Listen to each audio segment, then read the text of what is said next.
Le match en Islande, j'ai pas du tout aimé la première mi-temps, hein, puisqu'on nos lignes étaient beaucoup trop écartées. On s'est pas mis dans le match. Peut-être le froid, peut-être le synthétique, mais peut-être et surtout peut-être un petit peu trop de facilité, hein, dans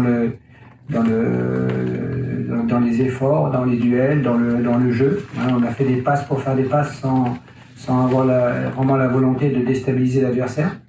Donc voilà, donc on a rectifié le tir à la mi-temps en termes d'état d'esprit, et puis on a déjà vu une deuxième mi-temps beaucoup plus intéressante, où effectivement on a vu la vraie suprématie de PSG par rapport à Breda Blink. Donc il a manqué juste un ou deux buts plus tôt, mais on a senti que c'était autre chose. Et puis après voilà.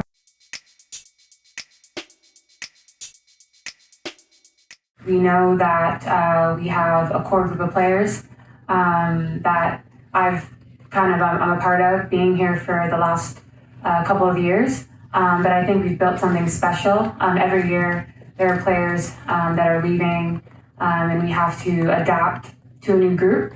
So yes, we lost some players, but we did a good job of getting new recruits in, internationals, a lot of experience, players that have won big titles. So I think that we're remaining just as hungry as we were in the previous years. You want to win the league again, you want to win Champions League, and I think with the group that we have, we can achieve that. It's just about taking it one day at a time.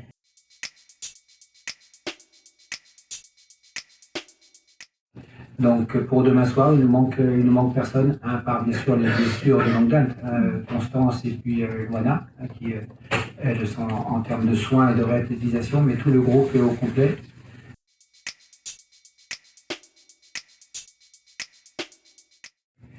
Les trois ont joué 2 matchs, les trois ont fait leur match. Hein, donc je pense qu'il risque d'y avoir une alternance encore sur les 2 matchs qui viennent, là, ce match de demain et le match de dimanche. Étant donné qu'après il y a la trêve internationale, donc tout le monde va partir. Et puis voilà, ça sera. On peut faire aussi. Voilà, la décision n'a pas été totalement arrêtée. Une certaine alternance parce que pour l'instant, elle me donne vraiment satisfaction toutes les trois. Et comme ça se passe avec Navas et Donnarumma au niveau du jeu.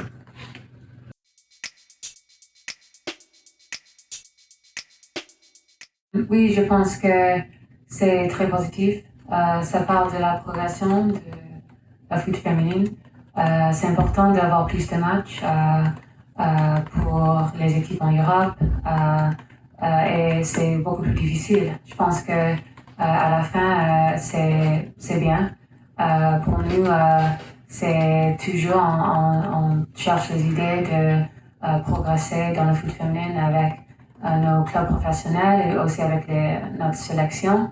Mais oui, je pense que ça montre une image des équipes qui continuent à travailler, bien bosser, et on voit que même avec les matchs, on peut voir maintenant. Avant, c'était difficile de même regarder les matchs par la télé. Et je pense que c'est les étapes qu'il faut avoir. Et voilà, c'est positif et j'espère que ça continue comme ça. Mais voilà, ça rend la compétition beaucoup plus difficile. Mais finalement, c'est bien.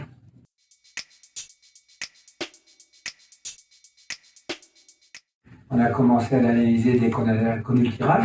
Hein, donc voilà, mais hein, on est plus focalisé match après match, championnat et autres. Donc on avait une vue générale.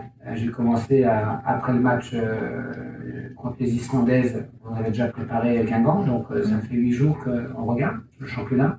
Et puis depuis notre premier tour, on a analysé leur dernier match, surtout contre le Real, contre une équipe européenne, dans cette compétition, parce que comme ça a été dit, en championnat, ils sont capables de marquer des fois beaucoup de buts, mais quand on voit l'adversité, c'est voilà. Ça ne veut pas dire grand-chose. On ne sait pas trop où se situer. Alors que là, on a une vraie référence contre le Real. C'est une équipe qui est très solide, qui est bien organisée en 4-4-2, qui défend à la perte du ballon, qui systématiquement se replace derrière le ballon, laisse un minimum d'espace, un peu comme l'équipe ukrainienne homme, qui défend très bien, qui ne prend pas de but. Et puis un peu la même, elle a les similitudes.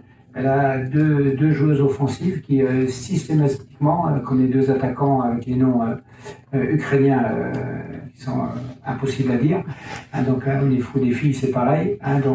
Mais qui sont qui à tout moment peuvent dégainer et marquer. C'est une équipe qui va venir pour être très costaud, très compact. Et puis adosser son jeu sur les attaques rapides et sur les contres, sur le gain des seconds ballons. Et puis donc il faudra être très attentif de ne pas se faire contrer, comme d'habitude, et puis avoir vraiment la volonté de prendre les choses en main. Et, on le sait, il ne faut pas penser que ce sera un match qui sera facile. Après, il ne faut pas non plus craindre plus que ça par rapport à leurs résultats, leurs performances, par rapport à leur niveau de championnat. Mais il faudra faire un match très sérieux.